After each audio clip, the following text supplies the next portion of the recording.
Bonjour et bienvenue dans le Buzz TV Orange TV Magazine. Mon invité du jour est le nouveau salaud de France 2. Alors qu'il triomphe tous les soirs au théâtre Édouard VII avec Nina, qu'il se déguise chaque jour dans l'émission de Sophia Aram dans sa pastille au cabinet, eh bien il trouve encore le temps de terroriser le personnel d'un hypermarché dans Surveillance, la nouvelle fiction inédite que vous décriverez ce soir en prime time à 20h50 sur France 2. Un rôle de composition pour ce touche-à-tout qui n'hésite jamais à mélanger théâtre, cinéma et télévision. Bonjour François Berléand. Bonjour. Merci d'avoir accepté notre invitation. Alors vous êtes à l'affiche, je l'ai dit, de Surveillance, un téléfilm qui sera diffusé donc ce soir sur France 2, dans lequel vous incarnez le patron de la sécurité d'un hypermarché, manipulateur, pervers, un peu salaud sur les bords. C'est votre genre de personnage? Oui, moi, ce sont ces personnages-là qui sont les plus sympathiques à jouer, quoi. Il se trouve qu'en plus, c'est un personnage qui est extrêmement sympathique au départ. C'est à la fin. Oui, c'est à la fin du film. On va se rendre compte que c'est vraiment. Bon, il n'a peut-être pas fallu dévoiler le propos, mais enfin bon. En tout cas, c'est très amusant de jouer les salauds. Surtout ce genre-là, encore une fois, où on doit jouer quelqu'un de très sympathique au départ. Donc moi, j'ai tout joué très premier degré, ce que j'aime bien faire d'ailleurs en général. Et puis au fur et à mesure, ben, on se rend compte que parce que là, il ne faut pas que le spectateur n'a pas d'avance sur nous, sur ce qu'il voit. Quelquefois, dans des téléfilms, on sait tout de suite que c'est un salaud, donc le spectateur... Là, on sait que...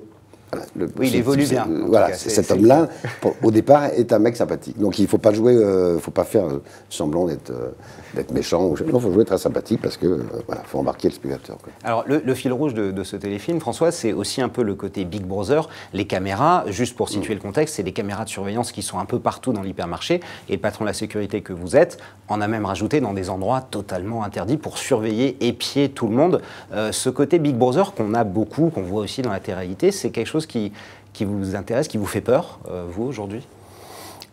Tel que c'est montré dans le film, oui, parce que c'est vrai qu'on va dans des lieux, enfin les toilettes pour femmes, etc., où vraiment le rôle que je joue est vraiment plus qu'un voyeur, quoi. Alors, je ne sais pas ce qu'il fait, mais en plus, on est à peu près persuadé qu'il a des maîtresses au sein des employés, et il terrorise tout le monde. Donc, évidemment que ça fait peur dans des conditions comme ça.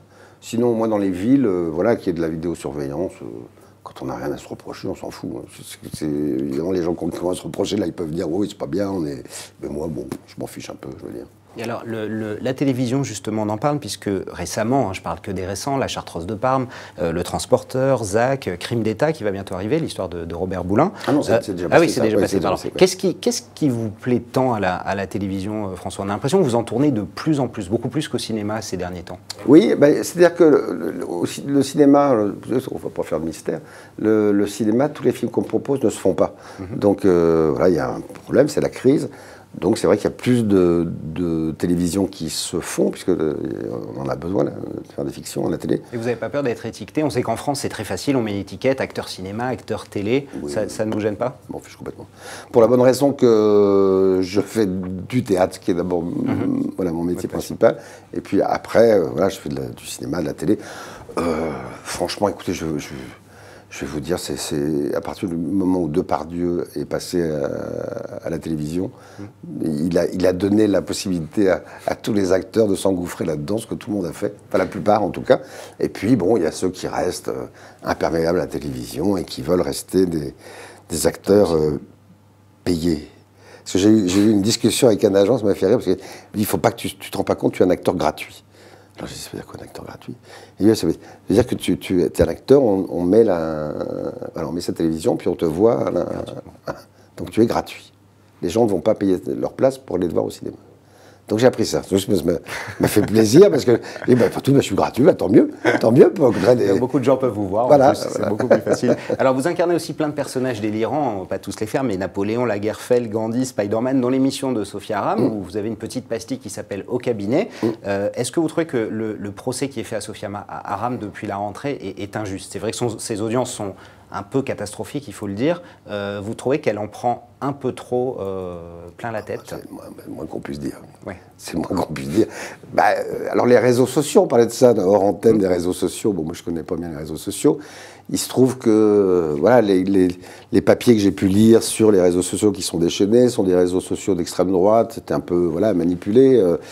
Voilà, elle vient de Trappes, donc c'était la bande de Trappes, donc c'est des voyous, etc., etc., les arabes, machin, enfin bon, ça va, Sophia Aram. Voilà, c'est une fille qui fait bien son métier. Non, je crois qu'on a pu effectivement l'attaquer sur le fait qu'elle n'avait pas de concept, mais c'est vrai, c'est faux. Elle a un concept, mais de dire qu'il n'y a pas de concept, c'est un concept en soi. Voilà, on avait discuté et... Voilà, je lui ai dit, il faut avoir confiance en vous. Enfin, il n'y a pas de raison que ça ne marche pas. Moi, j'écoutais sur France Inter ces chroniques, ça me faisait beaucoup rire. Voilà, elle était méchante, elle était impertinente et à la fois très pertinente. Donc c'était, voilà, moi, c'est quelqu'un que j'aime beaucoup et voilà. Ça la touche, Sophia Aram, j'imagine. Vous qui l'avez vue, elle n'est pas indemne de toutes ces critiques. Écoutez, je pense qu'elle ne s'attendait pas à autant d'acharnement, mais en même temps, qu'est-ce qui s'acharne contre elle? Ce sont des gens qui sont dans la même tranche horaire, ce sont des gens qui ont été virés de cette tranche-là. Voilà, c'est des gens qui sont concurrents. Donc, où est le problème? Franchement, voilà. Le reste sont des attaques racistes. Bon, ça n'engage que ceux qui les font, dans l'anonymat évidemment, puisque c'est le principe de ce jeu-là. Alors François, vous jouez également actuellement au Théâtre Édouard VII, la pièce Nina, avec Mathilde Seigné et François Vincentelli. Comment ça se passe? C'est un bonheur quotidien ou alors c'est une galère quotidienne? C'est un bonheur. C'est un bonheur au quotidien pour deux raisons. D'abord parce que c'est un succès, c'est un gros succès, c'est plein. Et puis c'est un bonheur de jouer avec François Vincentelli. Qui vient de la télé d'ailleurs. Ah oui, aussi. Oui. Et il se trouve que voilà, c'est Mathilde, on s'était rencontré sur des plateaux de cinéma et puis dans la vie privée, etc. C'est quelqu'un que j'aime beaucoup et c'est quelqu'un qui est d'une générosité absolument incroyable, qui elle aussi a été attaquée parce qu'elle a pas ça dans sa poche et fait parfois des petites erreurs. Mais voilà, c'est pour ça que en tout cas je l'aime, c'est parce qu'elle fait les mêmes erreurs que je peux faire de temps en temps, parce que je suis quelqu'un qui parle un peu trop de temps en temps. Et voilà, j'ai ma langue qui n'est pas dans ma poche, malheureusement. Quelquefois, ça me joue des tours. Elle, ça lui joue plus de tours qu'à moi. Et mais c'est un vrai talent et c'est un vrai plaisir de jouer cette pièce. Et puis la deuxième raison est très importante, la pièce est remarquable, elle est drôle et les gens ont besoin tellement de rire que voilà, ils sont très heureux à la fin de la pièce, on s'en rend compte aux applaudissements. Et donc on pourra vous voir tous les soirs au Théâtre Édouard VII dans Nina. On vous retrouve également dans l'émission de Sophia Aram, jusqu'ici tout va bien, tous les soirs avec votre pastille. Et évidemment, ce soir, exceptionnellement, sur France 2, absolument, dans la fiction Surveillance à ne pas rater. Merci François Berléand d'être venu. Le Buzz TV revient demain. Nous recevrons l'animatrice de M6, Faustine Bollaert. Merci de votre fidélité.